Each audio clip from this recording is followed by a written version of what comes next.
Welcome to join our panel discussion this morning during Intersolar. My name is Walburga Hemetsberger. I am the CEO of SolarPower Europe. For those who don't know us yet, SolarPower Europe is the European association representing the entire solar value chain. We have more than 250 members here in Europe. We have been invited, I've been invited, and also my dear panelists have been invited by Trina to moderate this panel discussion on the latest solar industry trends. As this is provided to you by Trina, if you have any questions to Trina, please feel free to leave them a comment on LinkedIn, on YouTube, or on Facebook. So then the Trina Solar team will answer you during the live Q&A session tomorrow. So I have the great pleasure here now to discuss and share experience with a very distinguished panel. And I would like to quickly introduce my panel to you. We have Massimo Lombardi from Enel Green Power, Head of Sustainability Ecosystem. Then we have Jenny Chase, Bloomberg New Energy Finance, Head of Solar Analysis. We have Andreas Gast, SMA Solar Technology, Head of Sales Central Europe. And then last but not least, Gonzalo de la Viña from Trina Solar, Head of Europe. And I would like to jump right into the topic of climate change and sustainability. Climate change, there's no doubt, is a fact by now. We are experiencing more and more extreme weather conditions. We've seen heavy rain and floods this summer in the central and Western Europe. Parts of Belgium, where I'm living, has been affected severely. Germany was devastated. At the same time, there are also wildfires in the south of Europe. And if this would not be enough proof, we've also had it black on white in the latest IPCC report. So we need to act now, and we need to act fast. As SolarPower Europe, we are therefore calling for more ambition. So in the new regulatory framework, which we are currently discussing at Brussels level, the Fit for 55, we are calling for a 45 renewables target, up from the 32% today. But I would like to hear from the companies first. We have 3 company representatives here today who are all active in solar. How do you see the role of solar energy going forward in Europe in fighting climate change? And as I think this is a little bit of a too easy question, I would also like to take it one step further.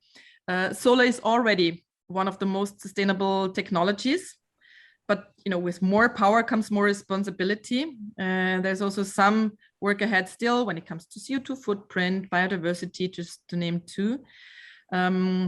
We as SolarPower Europe have been issuing recently the first solar sustainability best practice benchmark to help the industry identifying best practices in different sustainability areas. We're also working together with the European Commission on eco-design and eco-labeling, looking into how to better measure and track CO2 footprint of our industry, and so on and so forth. So just a couple of examples of the work we are doing on sustainability. So I would like to know from you, first of all, indeed, what kind of role you see for solar to combat climate change, but then also what your organization is doing in terms of sustainability. What are the priorities you're setting when it comes to sustainability? And I would like to start with you, Massimo, if you could give us, share with us and the audience your thoughts. Thanks first of all for inviting me to join this panel, and thanks also for the question. As you were saying, now more than ever, we are living the effect of the climate change on our daily life. You were already mentioning that we have seen a devastating summer, especially in the Northern Hemisphere. According to the National Ocean and Atmosphere Association, July 2021 was the Earth's hottest month going back 142 years. We have seen on one side the US coast of the US and Canada roasting. Then we have seen huge rainfall causing deadly flooding across Germany and Belgium, and you were telling us about that. But we have seen also on the other hand, in August, that was the turn of China in the Hubei province. They suffer a lot of loss of lives from flooding. And we should understand that this change is happening faster and in a less predictable way. If we take a look to the last IPCC report, the UN Intergovernmental Panel on Climate Change, we clearly understood that the world is off of track. In this report, we can easily understand that the planet will warm by 1.5 degrees in the next 2 decades if we do not take drastic moves to eliminate greenhouse emissions. So this context is pushing renewable. If we take a look to the European market, solar is booming, for instance. The new photovoltaic systems that were installed in the 2020 was about roughly of 18.2 gigawatts. So it means roughly 11% more compared to the previous year. And those in spite of the coronavirus pandemic. So it means that on one side, renewable energy is perceived right now as the newer, greener, and probably better form of energy. But on the other side, in the nearest future, green won't be enough. So we as a sector are going to be pushed to be more sustainable, and we should do that. And we should do that along the entire value chain, from the raw material extraction to the plant dismantling. So what we need is an innovative approach. So we need to work as much as we can on the ecosystem approach. That's the reason why, and I'm jumping on the second part of the question, we as Enel Green Power recently promoted and launched together with other 16 players or experts of the energy sector, the Global Alliance for Sustainable Energy. The Global Alliance for Sustainable Energy is a global platform that has the aim to be holistic in the sense of the approach, so impacting not only on the technical side, but also on the environmental and social topics. In this alliance, we would like to harmonize as much as we can the existing KPI and metrics to better define what we mean for sustainable energy, and then setting standards, targets. And once we have set those standards, we should define a proper action plan made of concrete actions to reach those standards. Then in the alliance, we would like also to disseminate and activate collaboration frameworks, for instance, to facilitate the acceptance of this technology. Let's think for a while to the permitting processes. We already set within the alliance 4 main priorities: net zero, CO2 footprint, human rights, circular economy and circular design, and water footprint. But since the beginning, we thought of this alliance not like an industry club. We engage scientists, industry, but also non-scientists, because we would like to have on board also people that can ask uncomfortable questions to the industry. And those people are going to be fully integrated in the decision-making process of the alliance. Just an example, we involved 2 worldwide students associations, Student Energy, a youth climate leader, because we need them. We need their help. We need their contribution. We need to listen to their point of view. So at the end, let me finish my speech saying that we think that initiatives like the Global Alliance could help to shift from an incremental approach to an exponential approach, because the time, as you were saying at the beginning, the time to act is now. So let me say that if you feel the same sense of urgency as we do, join the alliance, because in this way we can really change the world. Thanks, Massimo. So big role for solar, and a call for all the participants to join the alliance and to involve also society at large, actually, in the discussion. Maybe we'll come to this point later on. Still, I would like to hand over to you, Gonzalo, to share your views on the further development of solar against the background of the urgency of the climate urgency and sustainability. Sure. Well, also thank you very much for having me here. I mean, indeed, the climate change this year was quite dramatical. I mean, what we saw in Germany, where I live and where I'm from, with the flooding and more than 100 casualties, the same in Belgium or similar, and then the fire in Spain and Greece, Italy, and all these places is quite scary and getting even worse. I couldn't agree more with Massimo. Good thing is that Trina listened to Massimo, or at least to Enel, as Massimo knows, and probably most of the industry. I mean, we joined the Global Alliance of Sustainable Energy. We're actually one of the founding, I would say, companies. And we're very happy and proud that Enel thought of Trina when you drove this initiative, which we support 100%. So I'm really very happy that we are one of these companies that have the honor to participate and follow this call. As a matter of fact, Trina, when you look at our history, Trina was founded 24 years ago. And the reason for it was the Kyoto conference. So our founder and CEO, Mr. Gao, he took this as I want to say, as his view or as his life target, you know, to promote solar. I mean, when you go back, I mean, as Massimo said, right now solar is good, but I mean, go back 24 years ago, where solar was just, I don't know how to call it, something for green people, for, you know, for freaks, you can say. And now, you know, it has developed to one of the main energy sources and will become even more and more important. Maybe one day even the main source, we will see in 10, 20 years from now.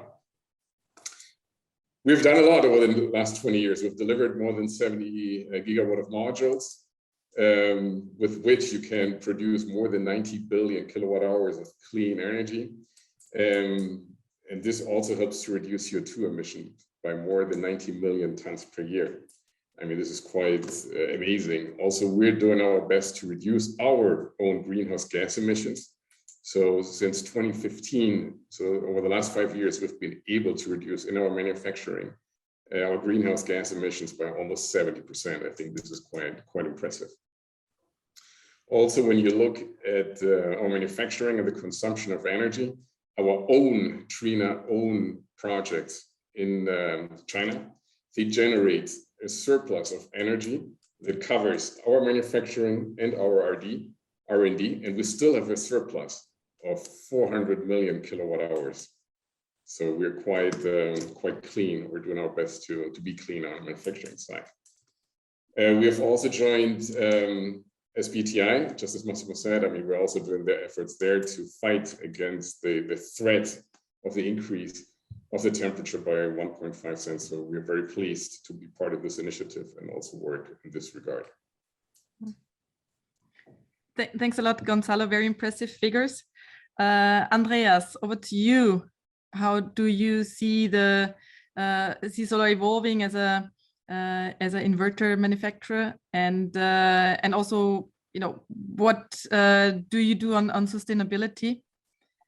Mm-hmm. Yeah, let's say solar power, when I take Germany as an example, will play beside wind the major role in future in our energy production. This means that when we look today to the German market, we see around about 55 gigawatt installed. When we really want to manage the energy transition, we need to come from 55 to around about 400 gigawatt of solar to be installed. And this means that let's say we also need to take responsibility as an industry for, let's say, also a sustainable and reliable energy production and delivery.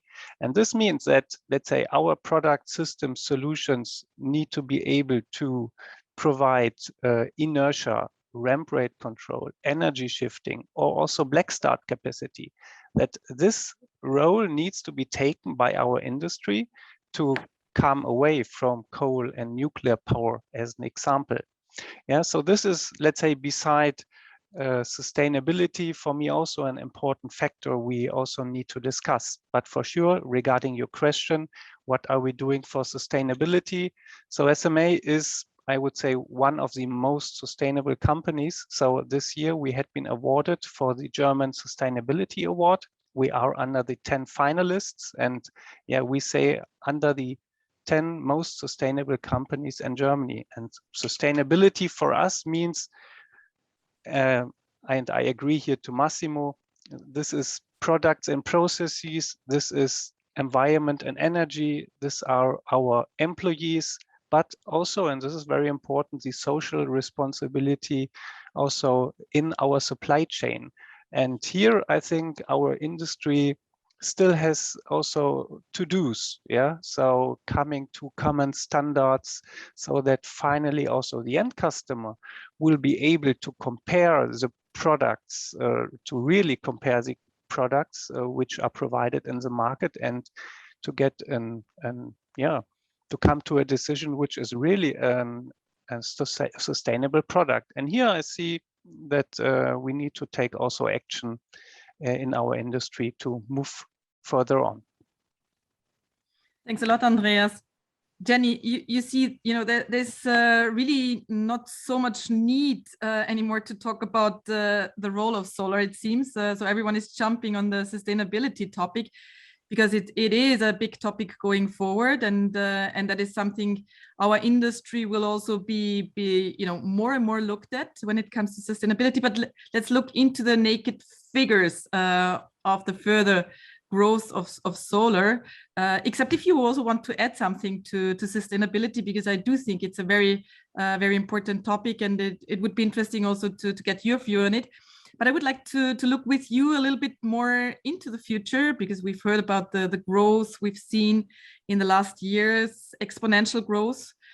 Will this growth continue? So let's look at the midterm future, 2025, 2030 maybe first. And if we still have time, also a little bit longer term, 2050. As SolarPower Europe, we are issuing the global market outlook every year, and also the European outlook since 2 years, where we give an overview on the global solar market figures and trends. And it just, even if we are the ones who have quite some know-how on the markets, it surprises us again and again how much solar is growing. We added almost 140 gigawatt last year globally, in Europe 20 gigawatt. 144 gigawatts we make it globally last year. Yeah, so more than every third power plant unit is installed, which is installed 2020 globally, comes from solar. And we look further into this exponential growth. At the same time, 70% of the power generation is still coming from fossils and nuclear. So where do you see the trend going? 2025, 2030, is solar still underestimated? That's a really good question, and I have to produce forecasts of this every quarter, so I think about it a lot. We reckon that there were about 144 gigawatts DC installed last year, and our current scenario is 191 gigawatts installed worldwide this year. I am currently freaking out because the commodity price has just spiked again, and everything is so confusing. I don't think it will bring the solar market to a screeching halt, but what might happen is that some projects, particularly in the Middle East and China and maybe even Latin America, could get delayed. And so I think there's a bit of a downside risk. However, I've seen this before. We very rarely overestimate solar build. So I'm going to deliberately drag my feet on cutting our forecasts until we have more clarity than just, oh no, the price of metal silicon and power and EVA has just spiked. And some module makers are talking about 28 cents a watt this year. I think they'll be lucky, but the fact that they're trying to increase prices that much makes things pretty tricky. So BNEF sees a huge role for solar in the future energy supply. We're expecting various European countries to get 50 to 70% of their electricity from solar by 2050. And most of our modelling comes up with something that's insufficient, probably, to prevent more than about 1.75 degrees of climate change.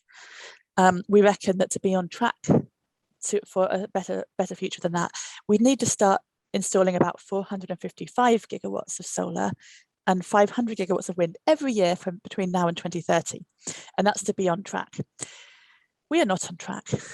And we're also struggling to see the kind of exponential growth that would get us on track, because the limitations to solar right now are not easily achieved by just scaling up factories. They're about finding grid connections, they're about finding land, they're about debottlenecking grid congestion, they're about getting batteries and hydrogen in to reduce cannibalization. However, our official forecast at the moment is that we will install 311 gigawatts worldwide in 2030, which will take world capacity to, I think it's about 3.2 terawatts. So we see growth. But I think there's a huge upside to growth. I struggle to believe that it could be deployed perpetually at an exponential rate, not least because you end up with the whole world covered in solar panels. But definitely growth. Sorry, that was a long and very uncertain amount of talk. No. I mean, very insightful, very interesting.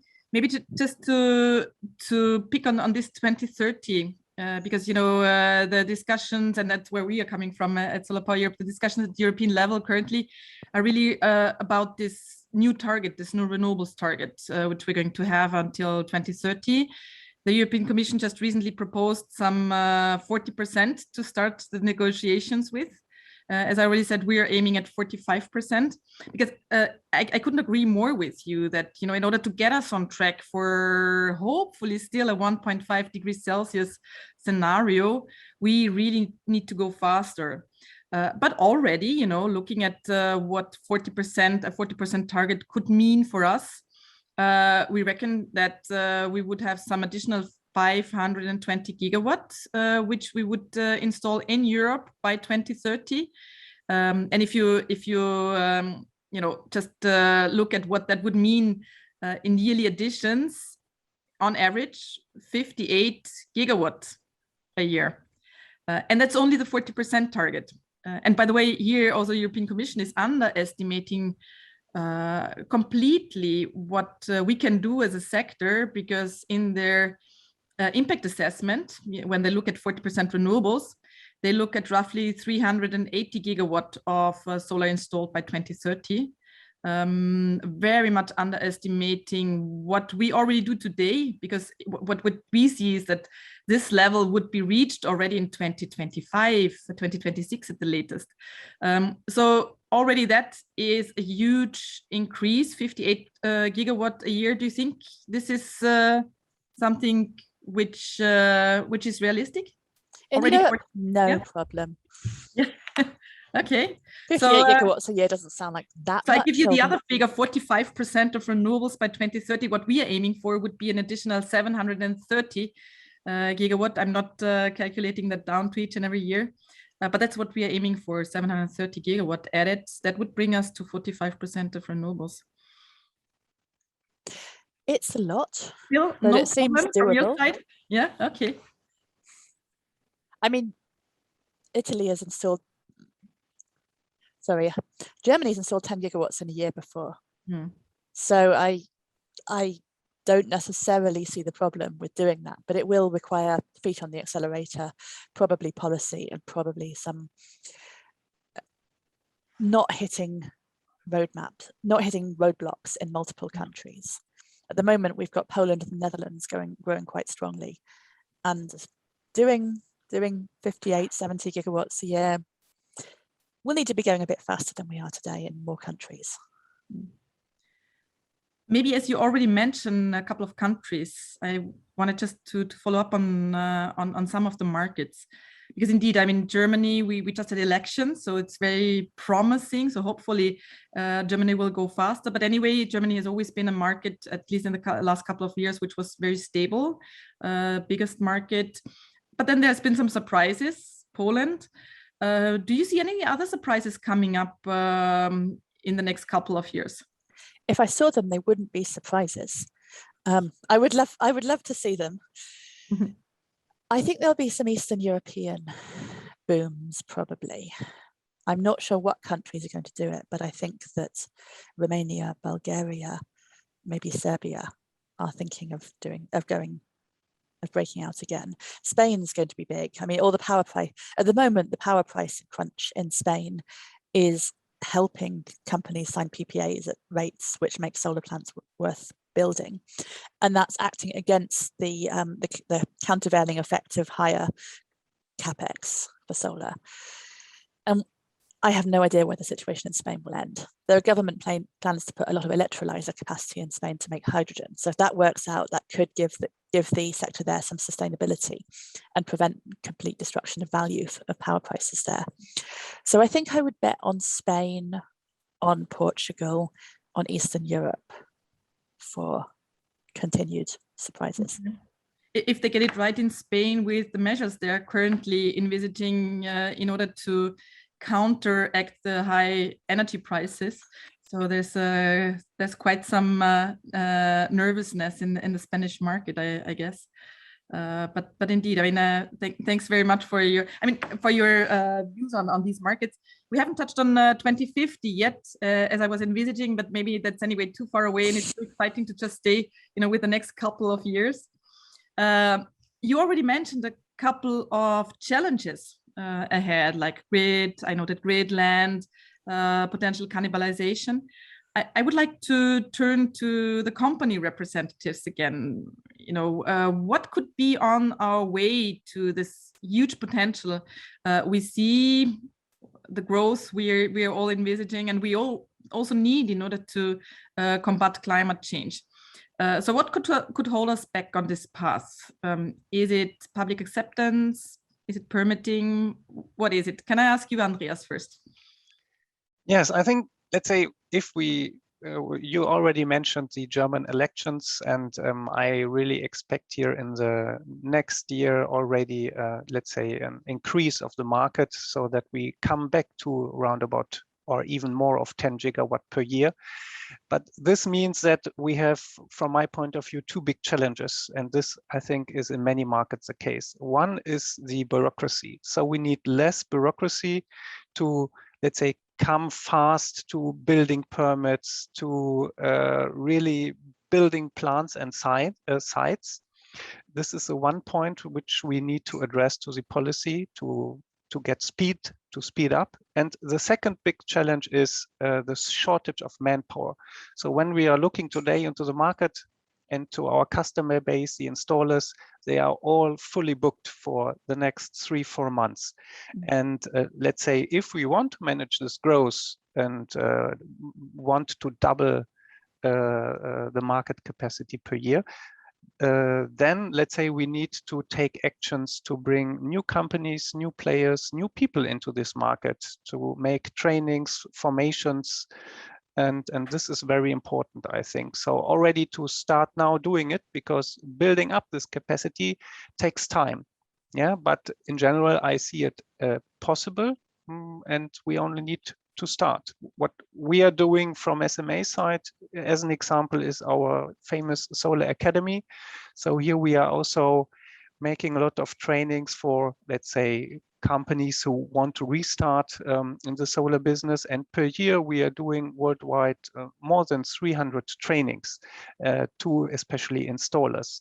And this is where I see also our, let's say, where we bring in a benefit into the whole industry to train these people and bring them into our business.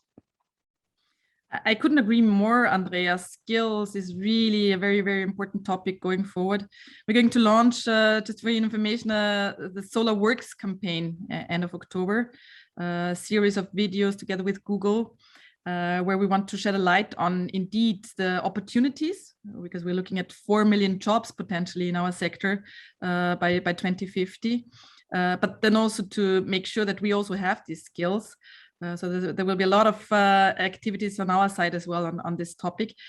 Gonzalo, would you agree with these two priorities, less bureaucracy, speeding it up, and manpower? Yes, sure. And I would definitely also add what Jenny said to the grid. But I couldn't agree more to you guys. I mean, also the numbers that Jenny shared with us is quite impressive. I mean, maybe you saw me smiling because, yeah, every time I hear that the market is growing, for me, it's every year. And I've been in the industry now for 13 years. It's like, whoa, this sounds crazy.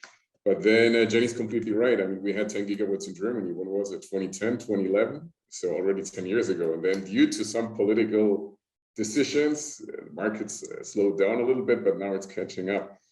So it's really amazing. I mean, we're definitely in the right industry, and yeah, I think after this call I have to buy some shares. But jokes aside, I mean, I agree with both of you. I mean, the grid is a very important issue. The grid stability. Can it manage the peaks? Can it manage the imbalance between power production and power consumption? I think these are very, very key questions that will come up, or that have to come up, or are already coming up. And they can be solved through storage systems, through intelligent grid, through artificial intelligence, which I'm sure will come in the future. These are very interesting topics for us. And then also from our perspective as a module manufacturer, of course, and I think we discussed it at the beginning, is also the, how should I say, the costs, the supply shortage of some components. I mean, especially now, silicon, which has been shortened, has given us a very hard time this year. I couldn't agree more with what Jenny said before, that it's really a headache. For my next life, I will sell cars or stones, I don't know, but not PV modules. This is just crazy. And we're trying to solve this, obviously. This is something that bothers us a lot, and that we're spending a lot of time, resources, and meetings by closing strategic partnerships with upstream partners. And I mean, we will see the first results already next year in Q2 latest. So this is giving us a hard time. And then I completely agree also with Andreas, shortage of manpower is an issue, the bureaucracy is an issue. I mean, every government, also now you're talking about the German elections, everybody's talking about how important renewables are, you know, so I hope that it's not just a topic that the politicians and the parties use during the election period. You know, now that the election's over, everybody goes back to their own business and forget this topic. But if we really want to increase and install twice, triple the volume and reach this 40% target by 2030, I mean, also we need a lot of support. You also spoke about Spain, what's going on in Spain. Yeah, it's not very helpful, let's put it mildly. You know, this is again going a step back into the development of renewables. So I really don't understand how the government can go in this direction. I mean, we should learn from the influence that politics has on development of renewables and on renewables itself. You know, I really I have a hard time understanding how a politician can say we support it, we want to develop it, and then 1 year later, oh no, let's go 2 steps back. This is not good for our industry. This is not good for our investors. This is not good for the consumer. This is not good for anybody. So again, political support, I think, is really very important, not just to put a number on the board, say 40%, and then, you know, let somebody else do the job. I mean, we all have to work on this together to reach these targets. Mm. No one so far mentioned public acceptance going forward. Is this an issue? And I would just, you know, open up the floor for everyone who wants to comment on this one. Is this an issue? And do your companies, you know, are your companies active in this regard? Yeah, perhaps I may answer. Let's say when I see the energy transition in general, we have solar and wind, and I think the public acceptance is, let's say, where we need to work on is more on the wind side. Yeah, I think here when I see the Central European markets, there is the bigger challenge. For the solar industry, I think the acceptance in the society is already very high. Yeah, there might be some challenges when we go into the free field applications. So let's say 5 megawatt plus 10, 50 megawatt, then for sure we need to work on during the development phase with local communities and stakeholders. This is definitely a challenge, but I would say it's manageable, and the solar industry and technology has a wide acceptance. Mm-hmm. Any other views? I completely agree with Andreas on this one. I mean, we hardly hear from any partner that he has an issue with acceptance. Of course, it happens once in a while, but not very often. And I think also differentiation between residential consumers, where you have absolutely no questions and nobody being against it, And of course, then when you put a big 10, 20, 100 megawatts field, then there could be some issue. But again, I hear about this very, very seldom. More on wind, I agree. And this is, I don't want to put wind as a negative thing. I think it's very important, the mixture of wind and solar for a country, and biogas should also be included there. But yeah, this is something that we see in the press. I mean, I'm not involved in wind, or Trina's not involved in wind, but this is an issue where we hear sometimes that the acceptance is not so high. But for solar, I can confirm it happens very, very seldom, at least in Europe. Okay, maybe to go back to one point you mentioned, Jenny, which is cannibalization. When do you think that this challenge is going to hit us, and how can it be overcome? I think in Spain it's going to start hitting us in the next 5 years, although this is a really bad time to start saying that, because the electricity prices in Spain are really high right now, thanks to high carbon prices and high natural gas prices. It's already hitting California in a big way. California gets about 26% of its electricity from solar, and solar makes about 30% less than base load, or would theoretically make about 30% less for electricity than base load already. So there's a big impact there.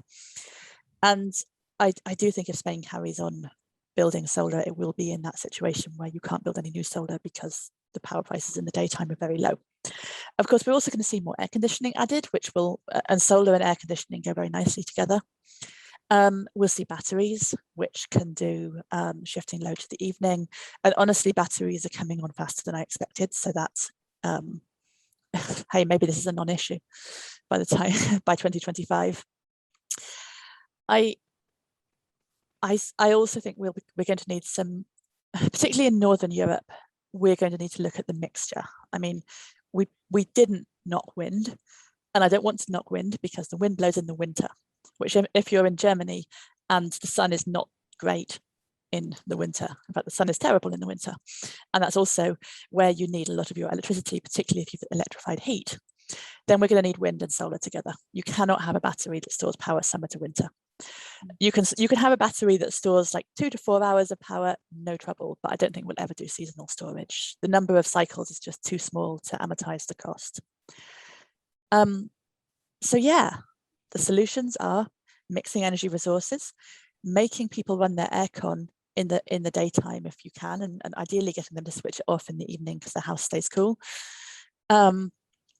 Batteries and electrolyzers. Okay. Any other comments to this? Not from me. Okay, I don't see other ones also. I don't see any one of the others also chipping in. So I think we have really shed a very good light on all the challenges ahead, but I want to end with a positive note. So a question to all of you. When do you think that the latest, or maybe just a guess, because we've been talking about all the big solar numbers by 2030, and to some extent we all don't know yet, but maybe just to get a feeling from you where you see solar being in Europe, just to make it a little bit more cozy in Europe by 2030. Yeah, if I may. And it can be ambitious.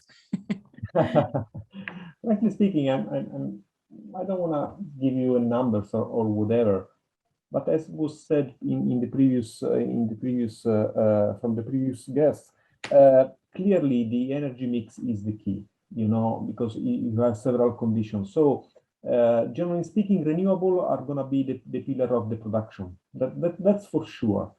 So and the growth is going to be exponential, because what we are saying is that more or less everything that we should do is clear.